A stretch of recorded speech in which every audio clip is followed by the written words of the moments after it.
GT1 Ford Mustang as the green flag, Brian, is in the air for our pole sitter, Tony Ave.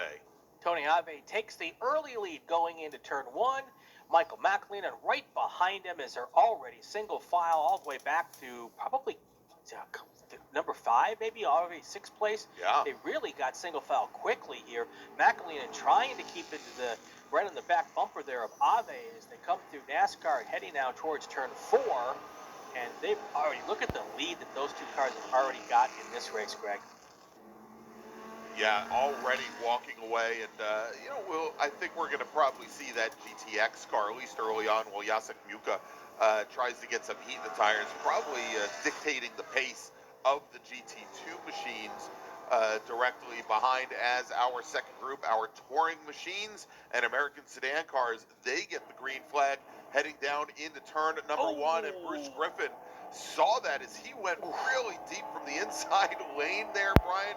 Good thing he didn't collect anybody. He has just ahead of him the two Touring 1 machines, Candelaria in the black Corvette and then Corzin in that orange Mustang. Yeah, how he kept that car on the racetrack is completely unbeknownst to me. That's about as deep as you can go and not find agricultural racing at that point in time. But there you go. Ave, McLean, and Muka, Jers, Todd Peterson, Ray Mason, Kevin Allen, and Brian Garsha. Thanks, Tom Madsen, for helping us with the pronunciation. Brian Garsha is in 8th place right now in that Dodge Challenger.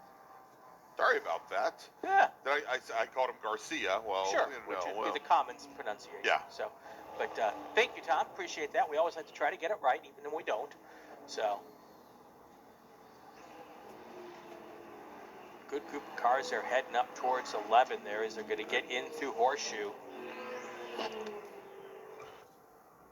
we go. Already a very good racing. I should say already single file throughout most of the pack here, and different drivers starting to pull away. Here is James Candelaria, and he's got that rear view camera on the right side of the screen. Thank you, James. That helps us a lot. I talked to James this past weekend. He said he was working on getting as many of his driver systems updated as he can. So yeah. We'll see that more and more. Yeah, it just helps because, we got to have the pylon up because we want to know where people are. And I don't want to block some of these awesome views. So I put a post up, and thank you for helping us out, getting the word out. We appreciate that. Yeah, indeed. Here as we've got him working his way through, and he's already opened up a nice little advantage over Robert Corzin behind. As you look in the rearview mirror, you don't see the orange Mustang there as they cross the line to complete lap number 1. Candelaria had already opened up almost 4 seconds on Robert Corzin. So essentially, a pretty boring view out of the front of the Corvette here, Brian, is he's got, I think, 30-something seconds before he gets up to the back of the GT group ahead.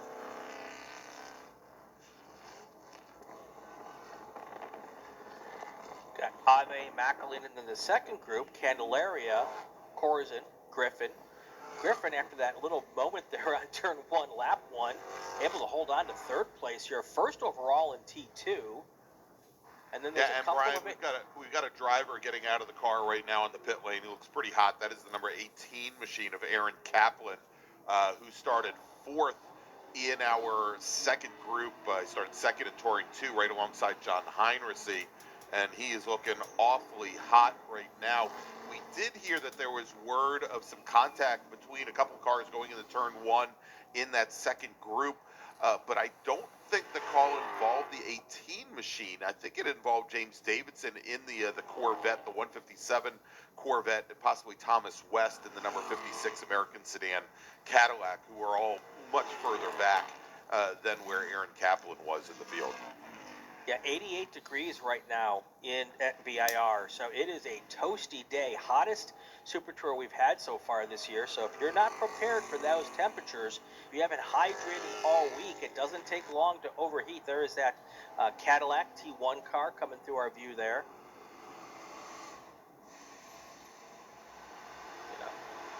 fitness is important even for these shorter races, and if you're not on top of that game, it can really come out and bite you. Especially it always happens great the first hot race of the year, and then people remember, oh yeah, I got to do things differently for this. Right.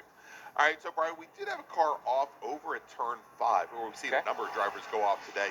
Uh, Temporarily, we did have a local caution over there. I believe that local caution is being dropped because, matter of fact, you can kind of see where the car is. It's actually right near the flag station there at turn 5, kind of on the right-hand side Yep, there of it the is. screen. And I'll try and get the number there in just a moment. Our flagtronic system, unfortunately, is not showing a car stopped over there. But as soon as I find it, I'll get it to you. Yep. It may, I would say, it may very well be Ray Mason in the number 82 car, Okay. the number 82 GT2 Ford Mustang. I'm showing that he has not completed his second lap, and only he and Thomas West on the pit lane right now are the only two drivers that did not complete it. Looking at the top 3 in each class, you've got Ave, McAleenan, and Peterson. That's your top 3 in GT1. GT2, Austin Jers, Kevin Allen, and Brian Garsha. GTX, it's 2 cars, Jacek Mucha and Richard Grant. In A sedan, we've got Michael Kamalian in that Mustang, Gary Eaton, and Thomas West. And then scrolling down. What's that? Greg Eaton. Oh, that's right, Greg Eaton, sorry. In T1, James Candelaria, Robert Corzin, and James Wilson. And then in T2, Bruce Griffin, James Davidson, and John Heinrichsey. All right, as we jump back on board with Bruce Griffin's touring to Chevy Corvette, and then also a spec Corvette car in regional racing, and he is currently your leader in class. And it's funny, as we go on with all these in-car streams, we're getting the cars. Good for them that they're actually leading the class, and there's nobody ahead of them. About 7 seconds up the road is Robert Corzin in his Ford Mustang. So Corzin, they're splitting the difference between our two camera cars. Joe Aquilante in the chat wants to remind us that the Griffin, Heinrichsey, Phillips, and Candelaria cars are all originally built by Phoenix. And Brian, we may have a new leader now here as they just completed last lap. Tony Ave drove, probably not intentional, I don't think, drove his GT1 Chevy Camaro off track coming down through the roller coaster. And that now moves Michael McAleenan up to the lead. McAleenan, we see him there. We just saw him coming through turn 5 and through Snake. That also now moves Jacek Mucha, our GTX leader in that prototype, that LMP2 machine, coming into our view. I'll be here in a moment. There he is, right, the lead of those two cars there. Moves Jacek Mucha up into second place overall, and he now has Tony Ave right on his, I won't call it a back bumper, we'll call it a rear diffuser, and now Ave gets around the Lump 2 car. All right. Ave's got some work to do, though, to get back up to McAleenan at this point in time, but he will do the best he can and try to make up that gap. He's only lost 1 position in class, which is good, and Todd Peterson's a good bit back, so really no worry at this moment of not being able to hold on to second place. But that's not what he came here for. He didn't come here for second place. He came here for first, and now he's got some work to do. Jordan, if we can stay with this for a moment, we have coming down the hill the lead car in that group there, the black with Dayglow yellow numbers. That's the 199 car of Michael Kamalian. He's your American sedan leader, and I think 2 cars back from him is Greg Eaton, 3-time national champion in American sedan, currently running 3rd in class. They should be making the run down towards, I think we'll see him down at turn 1 now. Let's take a look. Well, actually already through turn 1. There we go. Look at the dust, too. Yeah, indeed. And they have, as we see Jacek Mucha coming up on them, they also have that Cadillac Blackwing of John Heinrichsey sitting right between them. Currently running 14th, 15th, 16th overall. Or pardon me, running 12th through 15th overall. Yep.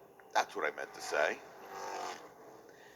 Big shout outs to people in the chat. Donzer, Tom Madsen, Excessive Motorsports. We talked about Joe Aquilani. Layla Griffin is rooting for Bruce. That makes sense. Yes, I would think so. So it sounds like, Brian, we also may have another car off by turn 5. We talked earlier about Ray Mason. But Tom West in the American sedan Cadillac, I think is the other car that is, I think the one that just made it past turn 5 that was along the wall, driver's left, or probably driver's right that is onto our left side. Easy for me to say. So it looks like his day now is done, and so that battle of the Mustangs that we're seeing in American sedan as they just go by us right here, and it looks like possibly, I think, we're seeing where Greg Eaton has got around Michael Kamalian now. We'll track them as they come down the hill. But yeah, indeed, Kamalian, who's the last car in this group here, has now fallen back to second in American sedan. And Greg Eaton kind of followed on the coattails of the Cadillac as they came out of Oak Tree and onto the back straight. They've also got Tony Ave on that recovery run, kind of bearing down on them there as they come out of Hog Pen onto the front straight. Yeah, Ave 4.7. Oh, big off right there, spinning all the way down towards turn 1. Took out something there. I don't know. Well, it took out one of the brake markers, Brian. But that shouldn't cause that kind of damage. No, well, again, I think he dropped the wheel in the grass. We'll get the number, and it was the one.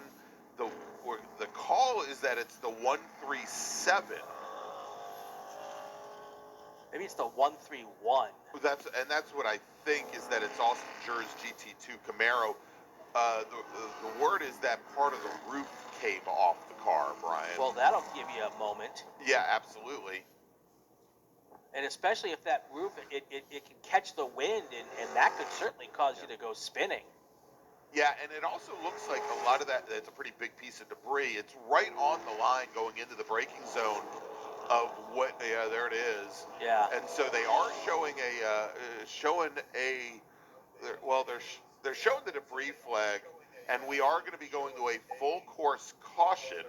As they showing the yellow flag isn't necessarily what I would consider normal, but we are going to a full course caution here at Virginia International Raceway because of that large piece of debris and when the field is collected by. We're trying to do some sleuthing to figure out what really happened on the front straight, and someone suggests in the chat, which is plausible, that the car spun and the air got up under that roof and rear window area. And Brian, if we take a look, he just went out of our shot. It's the 157 we'll get a good shot here. Stay with this shot. Yeah, it's the 157 Touring 2 Corvette of James Davidson, and as he went by, essentially the whole roof blew off the car. And there it is, right there.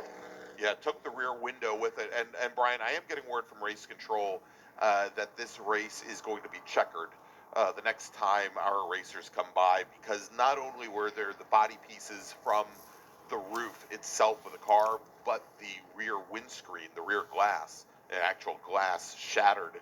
And so there are glass shards all over the track surface as well that they need to clean up. That's going to be a hard one to clean up. Yeah, so again, we are going to be checkering the race this time by. Let me go and reset the field here, and we'll pick things up.